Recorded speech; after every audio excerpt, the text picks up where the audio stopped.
Hello and welcome to another What's in the Patch. This is where I break down everything in the latest patch release and the broader context of what this means. Star Citizen Alpha 3.19 has now officially gone live to all backers, and will have a free flight from May 19th through May 30th for the Invictus celebration. So all you need is a free account to play.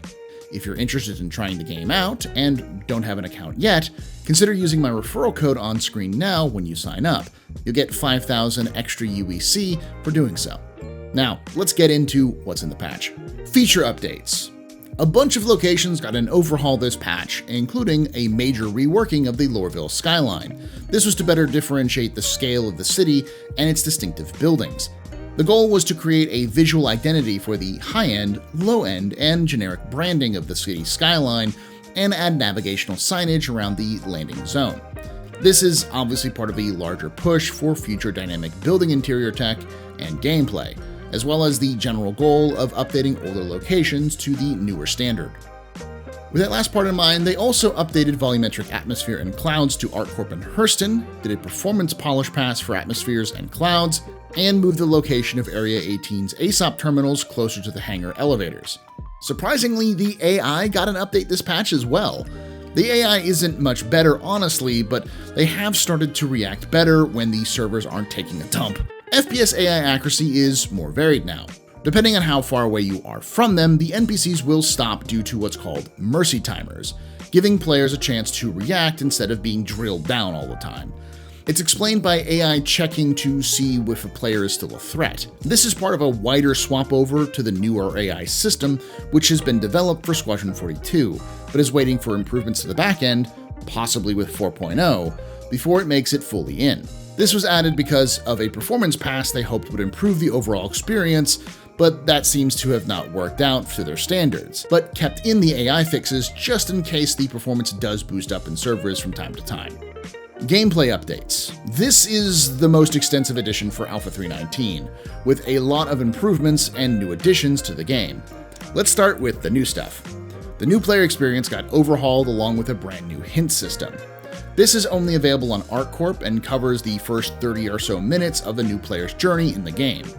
It is very mechanics heavy and lacks a lot of context as to why you're doing things, and literally tosses a wall of text at you to read to understand the bare basics of the versus background. However, as a mechanics tutorial, it does a fantastic job of teaching you how to do the basic tasks the game asks you to do, from moving, interacting with objects, navigating the city with new signage, and even flying a ship. This was prioritized because of the unexpected volume of new players trying the game. Personally, I welcome this addition if it means I won't hear any more horror stories of players who didn't know how to even get out of the bed, sometimes for hours.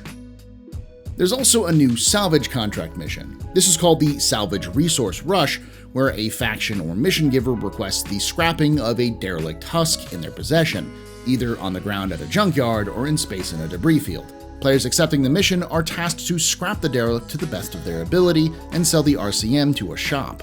Once the player is finished with the scrapping of the derelict, they can complete the mission in their Mobi-Glass.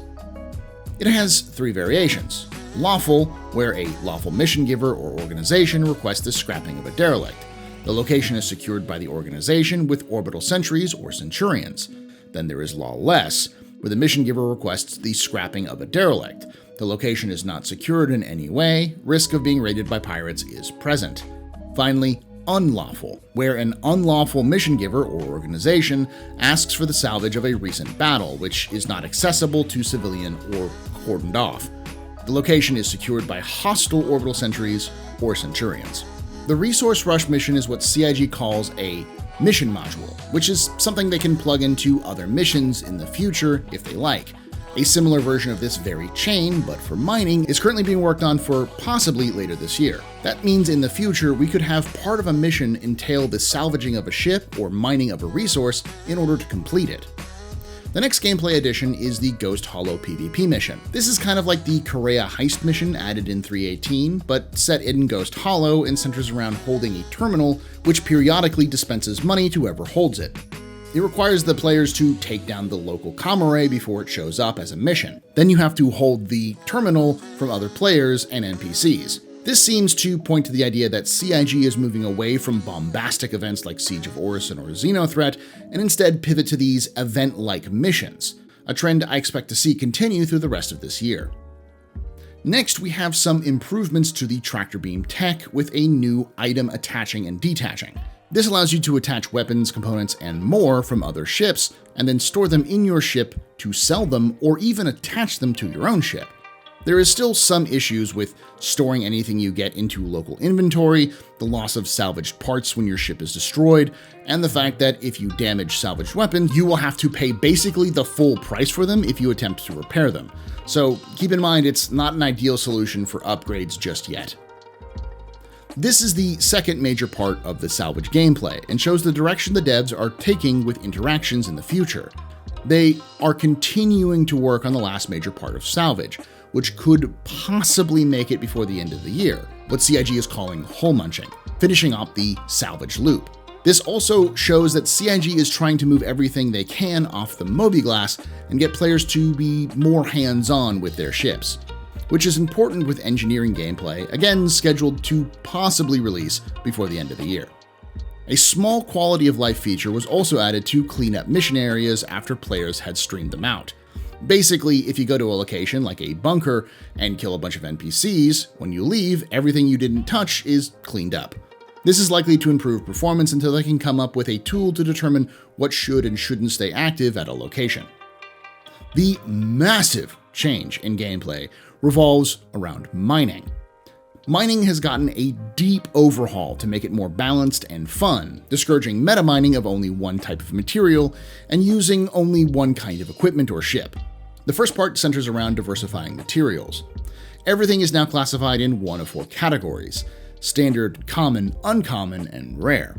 Standard shows up everywhere, something important but easy to find. Common can be found but not as often, and then uncommon and rare are much harder to find. Adding to this, each location now specializes in a specific resource, with asteroid belts being a place to find more diverse population of minables. With that in mind, they also moved the most efficient refineries of any specific mineable to be far away from the location they are most commonly found, as well as moving the places to best sell that material far away from that refinery. This is to encourage players to travel to get the best deals and absolutely tanking the credits per hour ratio, which has been why people hard focused on mining in the past. They didn't stop there though. Now, mining gadgets and mining heads are far more balanced, each with a role to play. This means the days of just having one mining head that does the best of everything is gone. No matter what head you choose, you will have a trade-off, which synergizes with the modules and gadgets to help improve your chances of getting better outputs. You can even attach and detach mining heads and gear and store it into the ship inventory now. Along with this, they also made it far easier and more efficient to use the mole to do larger jobs than 3 prospectors, meaning multi-crew mining is far more lucrative than it was without necessarily nerfing the prospector. But wait, there's more! There is even a new FPS mineable, mostly found in caves, called Gelinite, which is extremely valuable, along with tweaks to FPS mining control and difficulty of mining nodes. This is the largest change in the game in a while, with an emphasis on balance and gameplay over meta grinding. This is a huge indicator of the direction CIG wants to take the economy, as right now they're also working on updates to commodity training with the addition of ship tractor beams, improved cargo decks, and the mighty Hull C, all being worked on for Alpha 3.20. It seems like CIG really wants to get the economy roaring for 4.0, which, as of this video, is still set as an unknown future release. Lastly, the Corsair, Cutter, and C8R have made it to in-game shops and are available to purchase. The Corsair is 3.4 million UEC, the Cutter is 675,000 UEC, and the C8R is 918,000 UEC. That's what's in the patch for Alpha 3.19. As always, if you enjoyed this, be sure to leave a like, subscribe for future videos, and hit the bell icon to be updated when these release. Also, let me know if this sort of video is helpful for you and what else you'd like to see or hear about in the comments below. Like I say every time, hope to see you someday in the black.